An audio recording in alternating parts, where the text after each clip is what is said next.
பண்ணாலும் தானே விழுந்துடும். அதனால உடம்பு கூட நீங்க உடம்பு நாமே நின்றுட்டு நமக்கு பிள்ளைகள் அந்த பையன் இருக்கட்டும் அந்த குழந்தை இருக்கட்டும் அவனை நமக்கு அவனுக்கு பாலிசா வச்சுட்டு நம்ம போறோம். நமக்கு அது மாதிரி இல்லை. 50-60 வயசு மேல எல்லாத்தையும் விட்டுடணும், கொஞ்சம் கொஞ்சமா விட்டுடணும். நம்ம வேலையை நம்ம தான் செய்யணும். என் வேலையை மனைவி வேலையை பங்கு போடலாம், கணவனும் பங்கு போடலாம், புருஷன் வேலையை கண்ணி பண்றான், அம்மா வேலையை பண்ணலாம், அதெல்லாம் தெரியல. ஆனா தன் வேலை தான் செஞ்சாங்க கண்டிப்பா, இன்னொருத்தர் பாரம் கொடுக்கக்கூடாது. இது மாதிரிலாம் பண்ணியிருக்கேன். இத்தனை வருஷம் அதே மாதிரிலாம் இருக்கேன். அதனால எனக்கு வியாதி கிடையாது, சக்கரை வியாதியோ பிபி காது எதுவும் கிடையாது. பிபி இருந்தா என்ன செய்யலாம்?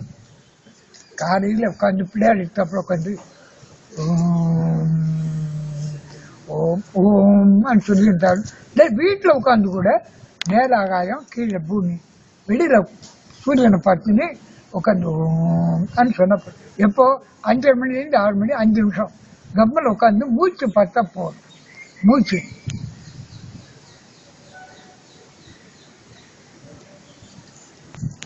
அமைதியா பார்த்தா போதும். மூச்சு 1 நிமிஷத்துக்கு 15 தடவை வெளியில விட்டுனாக்கா உனக்கு உடம்புல வியாதி இல்லைன்னு அர்த்தம். டாக்டர்கிட்ட போய் காது வச்சு பார்க்கணும்னு இல்லை. அதனால இதெல்லாம் இருக்கு.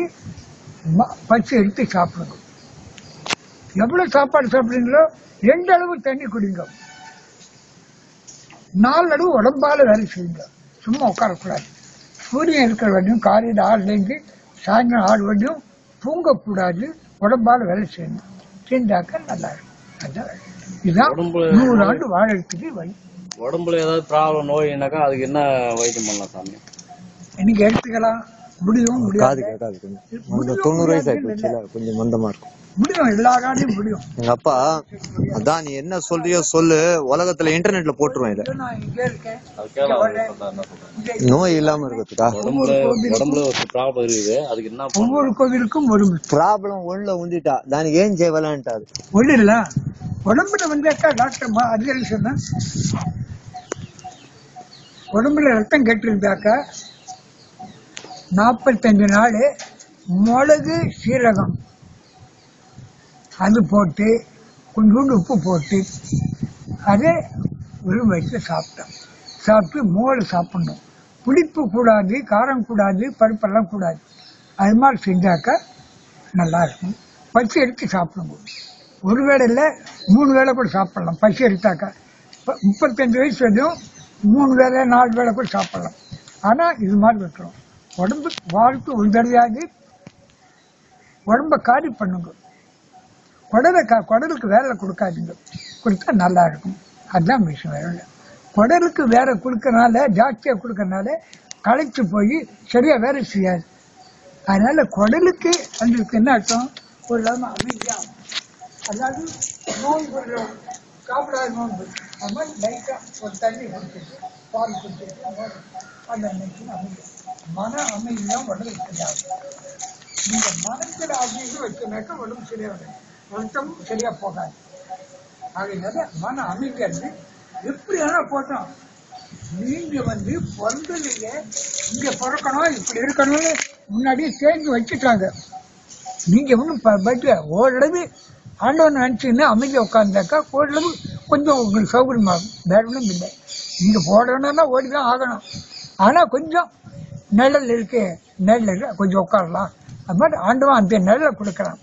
அது யாரும் ஆண்டவன் யாரும் கிடைக்கிறதில்ல. பணம் நிறைய கொடுக்கலாம், அவன் போடுறதில்ல. என்ன ஆசை, வேற ஆசை எல்லாம் வருது, பேச்சு வருது. எந்த வேலைக்கு போறியோ அந்த வேலையை முடிச்சா வந்தியா. அதனால வள்ளலார் என்ன சொன்னாரு, நல்லா அமைச்சுங்க. 3 வார்த்தை சொன்னாரு. ஆம்பளை சம்பாதிக்கணும். எந்த வேலை போறியோ முதல்ல உடம்பு பசி பார்த்துக்கோ. அதுக்கு பசியோடு இருந்தாக்கா உடம்பு இருக்காது. 3/4 வயசு சாப்பிட்டா வியாதி வராது. ஒரு 4 கவலம் சாப்பிட்ட என்ன சாப்பிடணும் போகணும், நிறுத்திக்கோ. வயிறு வச்சு தண்ணி குடி அன்னு நிறுத்தினாக்கா வியாதி வராது. வியாதி வரலைன்னா உன் தொழிலை கவனிக்கலாம். தொழிலை கவனிக்கும் போது தொழில் என்ன கவனிக்குமோ அதுதான் பார்க்கணும், வேற உட்காந்து போகக்கூடாது. அதனால பசித்திரு, 2வது விழித்திருன்னாரு. உன் வேலை உண்டு, வேலை வந்தா அந்த நேரம் வீட்டுக்கு வந்து.